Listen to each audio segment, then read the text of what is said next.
សួស្តីបងប្អូនទាំងអស់គ្នាស្វាគមន៍មកកាន់វីដេអូថ្មីថ្ងៃនេះដែរខ្ញុំមកប្រាប់បងប្អូនទាំងអស់គ្នាឲ្យចេះអំពីរបៀបការចូលទៅលុបនៅ admin កាន់ page បាទអញ្ចឹងសម្រាប់បងប្អូនដែលគាត់អត់ទាន់ចេះនៅការចូលទៅលុបនៅ account admin កាន់ page ទេបងប្អូនអាចមើលវីដេអូដែលខ្ញុំធ្វើបទបង្ហាញមួយនេះឲ្យដល់ចប់អញ្ចឹងមុនចូលទៅបទបង្ហាញសូមបងប្អូនដែលអត់ទាន់បានចុច follow page ខ្ញុំទេឬក៏អត់ទាន់បានចុច subscribe នៅ channel YouTube ខ្ញុំទេសូមបងប្អូនជួយចុចម្នាក់មួយទៅដើម្បីតាមដានខ្ញុំអំពីវីដេអូថ្មីនៅពេលក្រោយៗទៀតបាទហ្នឹងហើយអញ្ចឹងជាដំបូងបងប្អូនធ្វើការចូលមកកាន់ account Facebook មកបាទហ្នឹងហើយ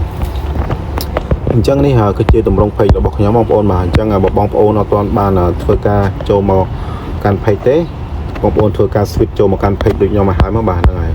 អញ្ចឹងនេះគឺជាទម្រង់ page របស់ខ្ញុំអញ្ចឹងខ្ញុំធ្វើបទបង្ហាញនេះគឺនៅលើទូរស័ព្ទដៃ iPhone ណាបងប្អូនបាទ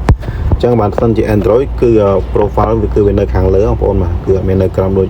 iPhone ទេបាទ iPhone គឺវានៅខាងក្រោមអញ្ចឹងបងប្អូនបាទអញ្ចឹងបន្ទាប់ពីយើងធ្វើការចូលមកដល់ទម្រង់បែបនេះហើយបងប្អូនធ្វើការក៏លេខមកមើលខាងលើនេះបាទកន្លែង track 3នេះបាទឬក៏បើបងប្អូនAndroid បងប្អូនមើលខាងលើ track 3បងប្អូនបាទអញ្ចឹងសម្រាប់ track 3បងប្អូនចុចដូចខ្ញុំអញ្ចឹងមកបាទហ្នឹងហើយចុចអញ្ចឹងមកយើងធ្វើការ scroll ឡើងទៅលើទៅបងប្អូនយកពាក្យថា setting and privacy នេះបាទហើយបន្ទាប់មកយើងធ្វើការយកពាក្យថា setting ទៀតអញ្ចឹងមកដល់ទម្រង់បែបនេះបងប្អូនធ្វើការ scroll ឡើងទៅលើទៅបងប្អូនទៅយកពាក្យមួយបងប្អូនបាទទៅយកពាក្យមួយដែលគេដាក់ថានេះបាទគេដាក់ថា page នេះបាទបងប្អូនធ្វើការចុចពាក្យថា page មកកន្លែងសញ្ញាទង់ជាតិហ្នឹងបងប្អូនបាទចុចតាមខ្ញុំអញ្ចឹងមកហើយបន្តមកទៀតបងប្អូនទៅយកពាក្យមួយគឺទី3នេះបងប្អូនបាទរូបកូនសោហ្នឹងបាទ page access ហ្នឹងបងប្អូនបាទធ្វើការចុចចូលអញ្ចឹងមកបាទអញ្ចឹងនេះគឺជា admin កាន់ page របស់ខ្ញុំបងប្អូនបាទគឺកាន់នៅ page ដែលខ្ញុំធ្វើការចូលមកបាញ់ហ្នឹងបងប្អូនបាទហ្នឹងហើយទៅបានចូលមកបាញ់មិញហើយខ្ញុំចង់ធ្វើការលុបអញ្ចឹងបងប្អូនបាទអញ្ចឹងมันពិបាកទេបងប្អូនធ្វើការចុចតាមខ្ញុំទៀតមកបាទហ្នឹងហើយបន្ទាប់មកយើងធ្វើការចុចចុច3ហ្នឹងបងប្អូនបាទយើងធ្វើការចុចលើហ្នឹងមកបាទហ្នឹងហើយអញ្ចឹងបងប្អូននឹងឃើញពីរបងប្អូនបាទរូបសៅមួយនិងរូបខ្វែងមួយយើងយកអាក្រោមគេបងប្អូនបាទយើងចុចពាក្យថា remove from page នេះមកបាទចុចខ្វែងហ្នឹងបងប្អូនចុចតាមខ្ញុំមកបាទហ្នឹងហើយអញ្ចឹងមកដល់ត្រង់ចំណុចនេះបងប្អូនត្រូវតែវាយនៅលេខកូដសម្ងាត់បងប្អូនបាទគឺវាយនៅលេខកូដសម្ងាត់ដែលបងប្អូនបង្កើតនៅ account